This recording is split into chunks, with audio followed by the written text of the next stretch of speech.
A man accused of killing the mother of his child and shooting two others, including his 6-year-old daughter, is on the run tonight.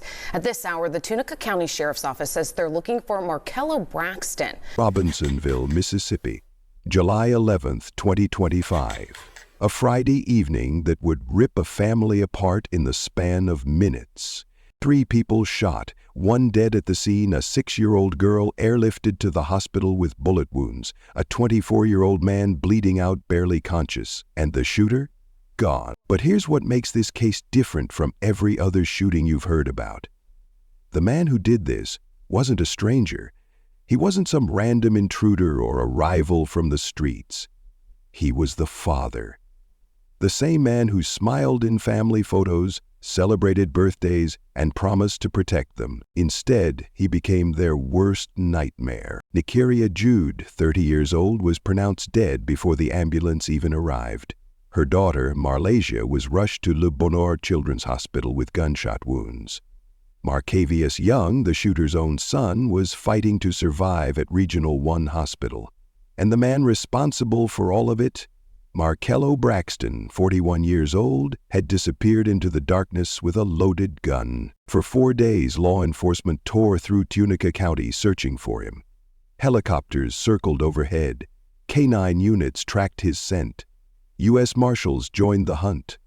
The entire community was on edge, wondering if he'd strike again. And then they found him, but where they found him and what he'd done would shock everyone. This is the story of Nykeria Jude, a woman who smiled through the pain, a mother who loved her daughter more than anything, and a victim of something that had been building for 10 years, something that 7 police calls couldn't stop. This is Shadows of Crime, where we don't hold back and we don't sugarcoat the truth. If you're ready for a story that's raw, real, and impossible to forget, hit that subscribe button right now. Drop a like. Share this video with someone who needs to hear it, and tell us in the comments, where are you watching from today?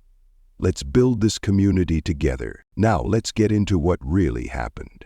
Before we talk about how Nykeria Jude died, we need to talk about how she lived. Nykeria was 30 years old when her life was taken from her. Born and raised in Mississippi, she was the kind of person who didn't need much to be happy. No flashy lifestyle, no drama, just a simple, decent life, surrounded by people she loved. Her friends described her as someone who could walk into any room and make it brighter. Not because she was loud or trying to get attention, but because her energy was genuine. When Nykeria smiled, you felt it. When she laughed, everyone around her laughed too. She was a great person, inside and out, one family friend said after her death. She had a smile that could light up every dim space or place. Everyone who came across her became family. It wasn't just friendship, it was blood. That's who Nykeria was. The type of woman who turned strangers into family. And when she met Markello Braxton, she thought she'd found her forever. Markello was 41, 11 years older than Nykeria. They fell in love, started building a life together. And when Nykeria got pregnant, they were excited. They threw a baby shower. Friends, family, laughter, celebration. There's even video footage of that day. Everyone smiling, everyone hopeful. Their daughter Marlasia was born, and for a while things seemed perfect. Nykeria posted pictures of her little girl on social media. School drop-offs, playtime, mother-daughter moments. Marlasia was her world. And Marlasia loved her daddy too. There's video of the little girl singing to Markello on his birthday, her tiny voice full of joy. She adored him, trusted him, felt safe with him. Happy birthday to Daddy. Happy birthday to Daddy. Happy birthday to Daddy. Happy birthday to you. From the outside, they looked like a normal family. A little rough around the edges, maybe, but together. Functional. But behind closed doors, something else was happening. Markello started changing. Or maybe he'd always been this way, and Nykeria was just starting to see it clearly. He became jealous, possessive, paranoid. He didn't trust her anymore, or maybe he never did. He'd accuse her of things that didn't make sense, question where she'd been, who she'd talked to, what she was hiding. Nykeria tried to keep the peace, tried to make it work for Marlesia's sake, but the tension kept building, and then she made a decision that would cost her everything. She told Marcello she wanted out. She was done with the jealousy, done with the accusations, done with walking on eggshells in her own home. But Marcello didn't take it well. He didn't beg her to stay, didn't promise to change, didn't apologize. Instead, he made a threat. If you leave, I'll punish you. Not a warning, not a plea, a promise. And Nykeria had no idea just how serious he was. Because here's the thing about abusers. They don't let go. They don't accept rejection.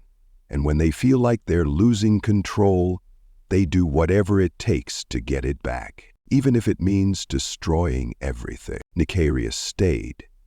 Maybe out of fear, maybe because she thought he'd calm down, maybe because she didn't have anywhere else to go. We'll never know for sure. But what we do know is this. Between 2015 and 2025, police were called to their home on Soleil Drive 7 times. 7 domestic disturbance calls. 7 chances for someone to step in and stop what was coming. The first call came on July 28, 2015. The last one, March 10th, 2025. Just 4 months before Nykeria would be dead. So the question is, what happened during those calls? Why didn't anyone stop him? And how did a woman who smiled through everything end up bleeding out on her living room floor?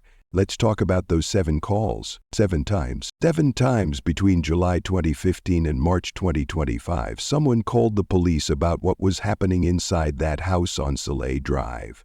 7 times deputies showed up, knocked on the door, and tried to figure out what was going on between Nykeria Jude and Marcello Braxton.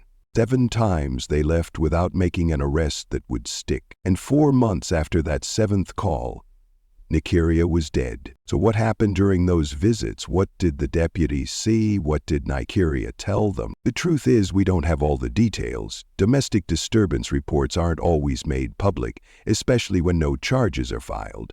But we know enough to understand the pattern, because domestic violence doesn't just explode out of nowhere. It builds, slowly, quietly, like pressure in a sealed container, getting hotter and tighter until something finally breaks. It starts small. An argument that gets too loud. A shove. A slammed door. Neighbors hear yelling and call it in. Police show up. Both people say everything's fine. Officers leave. Then it happens again. And again. Maybe there are bruises this time. Maybe someone admits they're scared. Maybe Nykeria told the deputies what Marcello said to her, what he threatened to do. Maybe she didn't, because she was afraid of what would happen after they left. That's the trap so many victims fall into. They want help, but they're terrified of what comes next. Because calling the police doesn't make the abuser disappear. It just makes them angrier. And Marcello was already angry. The calls kept coming. 2015. 2016, 2018, 2020, 2023, each one a red flag waving in the wind, screaming that something was wrong in that house. But nothing changed. No restraining order that we know of, no arrest that kept him away for good, no intervention that gave Nykeria a way out. Just 7 calls, 7 warnings, 7 missed opportunities. The last one came on March 10, 2025, just 4 months before the shooting. What happened that day? Was it worse than the others? Did Nykeria beg for help? Did she tell them she was afraid for her life? We may never know. But what we do know is that whatever happened during those calls, it wasn't enough to stop what was coming. Because here's the ugly truth about domestic violence. The system isn't built to protect victims. It's built to respond after something terrible has already happened. Police can show up. They can take statements. They can file reports.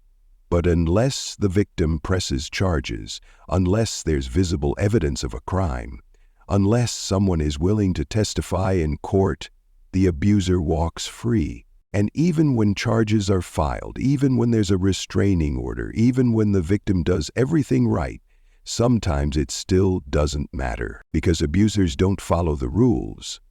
They don't care about court orders or consequences. They care about control, and when they feel that control slipping away, they escalate. That's exactly what Markello did. For 10 years, Nykeria lived in that house with a man who was capable of violence. For 10 years, the warning signs were there. For 10 years, she survived. Until she didn't. July 11th, 2025. The night everything Markello had been threatening finally came true. Friday, July 11th, 2025. For most people in Robinsonville, it was just another summer evening.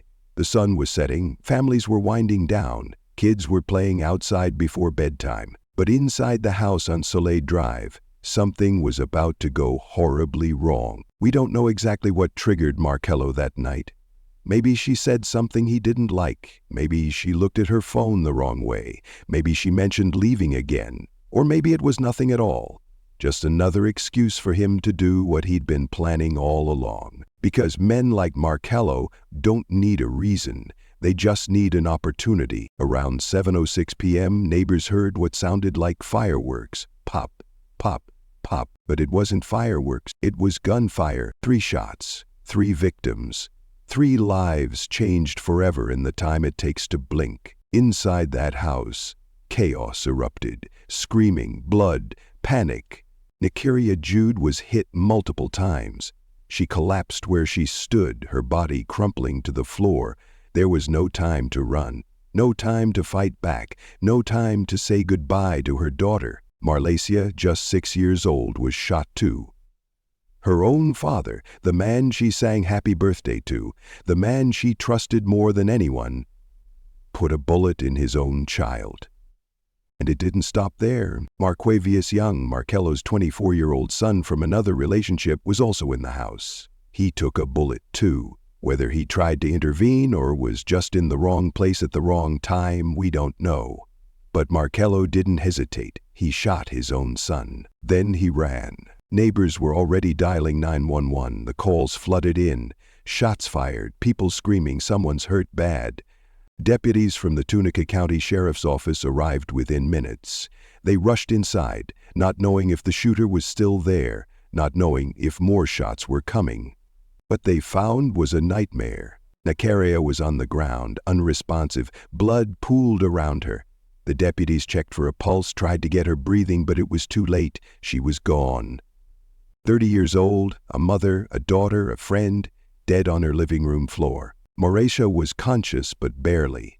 A 6-year-old child with a gunshot wound, crying for her mother, not understanding why her daddy would do this to her. Marquavius was in bad shape too, bleeding heavily, struggling to stay awake. Paramedics arrived and went to work immediately. There was no time to waste. Both Marlacia and Marquavius were critical. They needed surgery. They needed blood. They needed to get to a hospital fast. Within minutes, helicopters were called in. Marlacia was airlifted to Le Bonheur Children's Hospital in Memphis. Marquavius was taken to Regional 1 Hospital, also in Memphis. And Markello? He was gone, vanished into the night, with a gun in his hand and nothing left to lose. The manhunt started the moment deputies realized he'd fled the scene. Within hours, his face was everywhere. News broadcasts, social media, wanted posters.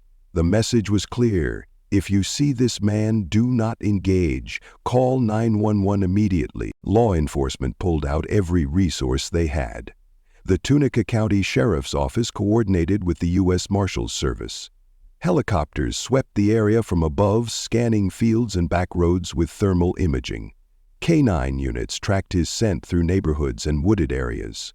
Officers went door to door, checking sheds, garages, abandoned buildings, anywhere a desperate man might hide. The community was on edge. Parents kept their kids inside. People double-checked their locks at night. Some didn't sleep at all, jumping at every sound outside their window. Because this wasn't just any suspect. This was a man who had just murdered the mother of his child and shot 2 others without hesitation. A man who had nothing left to lose. Neighbors who knew Markello were interviewed. One local resident didn't hold back. "I don't honor doing that to women, especially somebody that's kind and has a sweet heart.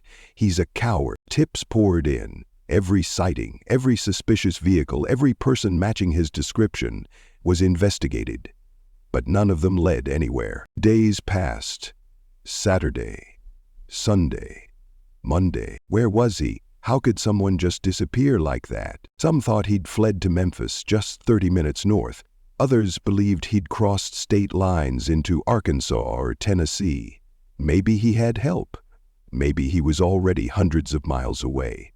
But then, Monday afternoon, July 14th, everything changed. At 4:41 p.m., deputies and U.S. Marshals were conducting another sweep of the area around Soleil Drive. They were checking a wooded section behind the homes. Thick brush, overgrown trees, the kind of place most people wouldn't think to look twice. And that's when they found him. Markello Braxton, 41 years old, dead. Single gunshot wound to the head, self-inflicted. He hadn't run at all. He'd been there the entire time, hiding in the woods less than 100 yards from where he'd committed the shooting. While helicopters circled overhead and officers searched the county, he was right there, watching, waiting. Or maybe just too much of a coward to face what he'd done. Lieutenant William Rooker from the Tunica County Sheriff's Office explained the location. "This property here borders the golf course, but there's a section of field between this property and the golf course, and he was located in that section between the two." The body was sent to the Mississippi State Crime Lab for positive identification, but investigators were confident it was him. The manhunt was over, but for the people Markello left behind, the nightmare was just beginning. Nicaria was gone. Marlasia and Marquavius were in the hospital, fighting to recover from wounds their own father inflicted. And now Markello was dead too, taking any answers about why he did this to the grave with him. No trial, no confession, no justice. Just a family destroyed, and a community left to pick up the pieces. While Markello's body was being identified in the woods, two people were fighting for their lives in Memphis hospitals. Marlasia Braxton, 6 years old, was in critical condition at Le Bonheur Children's Hospital. Bullet wounds, surgery, pain that no child should ever have to endure. Marquavius Young, 24, was at Regional 1 Hospital. He'd been shot by his own father and was struggling to recover, but they were alive. And that's more than Nicaria got. The days following the shooting were touch and go. Doctors worked around the clock. Families prayed. The community waited for updates, hoping both would pull through, and slowly they did. Marquavius was the first to be released. On Sunday, July 14th, just 3 days after the shooting, he walked out of the hospital. Physically, he was healing. Emotionally, that's a different story. He'd lost his father and witnessed a horror no one should ever see.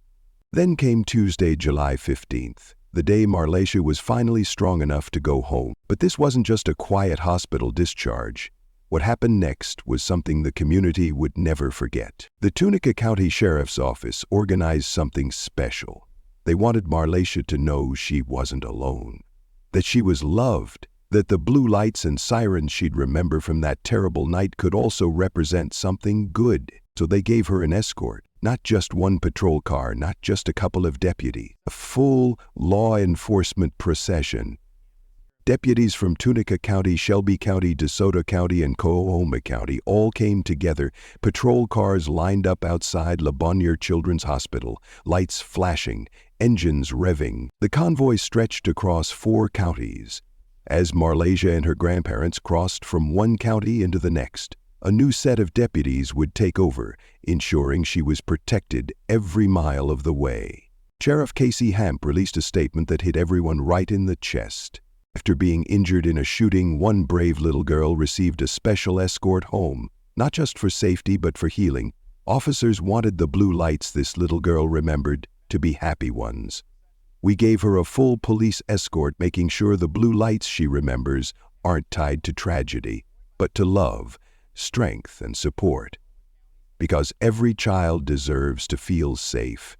and every light should shine with hope. When the convoy finally pulled up to her grandparents' home in Coahoma County, the entire neighborhood was waiting. People lined the streets. Balloons, signs, tears, hugs. Marlacia's grandmother, Angela Walls, could barely hold it together. I felt so good.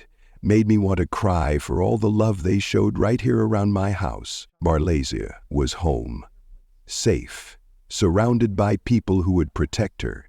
But both her parents were gone. Her mother was dead. Her father was the one who killed her. And now, at just 6 years old, Marlacia had to figure out how to live with that. A few days later, she spoke to reporters. Her voice was small, but her words carried the weight of everything she'd lost. I miss my mommy. Her name is Nykeria Jude. I miss her so much. God loves everybody. Amen. 6 years old, and already carrying trauma that most adults couldn't handle. Family friend Anna Brown spoke about Nykeria, her voice breaking. She was a great person, inside and out. She had a smile to light up the room in every dim space or place. Everyone who came across her became family with her. You know, it wasn't a friend, it was blood. So long live my girl. She will truly be missed. A GoFundMe was set up to help Marlacia and her grandparents with medical bills, therapy, and the long road ahead. Because surviving is one thing, healing is another. And for Marlacia, the hardest part was just beginning. Here's the part that should make everyone angry. Nykeria Jude didn't have to die. This wasn't some random act of violence. This wasn't unpredictable. This wasn't a case where nobody saw it coming. 7 domestic disturbance calls over 10 years. 7 times law enforcement showed up at that house. 7 times someone knew something was wrong. And yet, Nykeria still ended up dead on her living room floor. So what went wrong? The answer is complicated, but it starts with understanding how domestic violence actually works. Most people think abuse is just physical, punches, bruises, broken bones, but it starts long before anyone throws a fist. It starts with control. An abuser isolates their victim, cuts them off from friends and family, makes them financially dependent, convinces them that no one else will love them, that they're lucky to have the relationship they have. Then comes the jealousy, the accusations, the constant monitoring. Where were you? Who were you with? Why didn't you answer your phone? The victim starts walking on eggshells, trying not to set the abuser off. But it doesn't matter what they do, the abuser will always find a reason to be angry. And when the victim finally decides they've had enough and tries to leave, that's when it gets deadly. Because abusers don't let go. They see their partner as property, not a person. And if they can't have them, nobody can. That's exactly what happened to Nykeria. She told Markello she wanted out, and he told her he'd punish her if she left. He wasn't bluffing. Research shows that the most dangerous time for a domestic violence victim is when they try to leave the relationship. That's when abusers escalate. That's when threats turn into action. That's when people die. And the system? It's not set up to stop this. Police can respond to calls, they can file reports, they can even make arrests, but unless the victim is willing to press charges, unless there's solid evidence, unless someone testifies in court, the abuser walks free. And even when there is a restraining order, even when charges are filed, even when the victim does everything right, it still might not be enough. Because a piece of paper doesn't stop a bullet. Nykeria's case is proof of that. 7 calls, 10 years, and nothing changed until it was too late. So what can actually be done? First, we need to stop treating domestic violence like a private matter. It's not a family issue or a relationship problem. It's a crime, and it needs to be treated like one. Second, we need to believe victims when they speak up. Too many people dismiss the warning signs because the abuser seems nice in public or because the victim goes back to them. But going back doesn't mean the abuse isn't real. It means the victim is trapped. Third, we need better intervention. Not just police showing up and leaving, real support. Safe housing, financial assistance, legal help, counseling. Victims need a way out that doesn't leave them homeless or broke or more vulnerable than before. Fourth, we need to hold abusers accountable before someone dies. That means stricter enforcement of restraining orders. That means taking threats seriously. That means not letting someone with a history of violence have access to guns. And finally, we need to talk about this openly, loudly, without shame. Because domestic violence thrives in silence. It thrives when victims are too scared to speak up. It thrives when communities look the other way. If you or someone you know is in danger, reach out. Call the National Domestic Violence Hotline at 800-799-7233. Talk to someone you trust. Make a plan. Get out before it's too late. Nicaria didn't get that chance, but maybe her story can save someone else. Now here's the question nobody wants to ask, but we have to. Could Markello have been stopped? And if so, who failed Nicaria? Marlacia Braxton is 6 years old. She'll grow up without a mother. She'll grow up knowing her father killed the woman who gave her life and then tried to kill her too. She'll carry scars that go deeper than the bullet wounds. Scars that therapy might help but will never fully erase. But she's alive, and her grandparents Angela and Leon are making sure she knows she's loved, that she's safe, that what happened wasn't her fault. Nykeria Jude was 30 years old when she died. She had a smile that could light up any room. She turned strangers into family. She deserved to watch her daughter grow up. She deserved to grow old. She deserved better than bleeding out on her living room floor. And Markello? He took the coward's way out. No trial, no answers, no accountability, just destruction. So here's the final question. How many more women have to die before we take domestic violence seriously? Rest in peace, Nykeria Jude. If this story shook you, don't just scroll past it. Share it. Talk about it. And if you or someone you know is in danger, get help. You're not alone. We'll see you in the next one. Stay safe out there.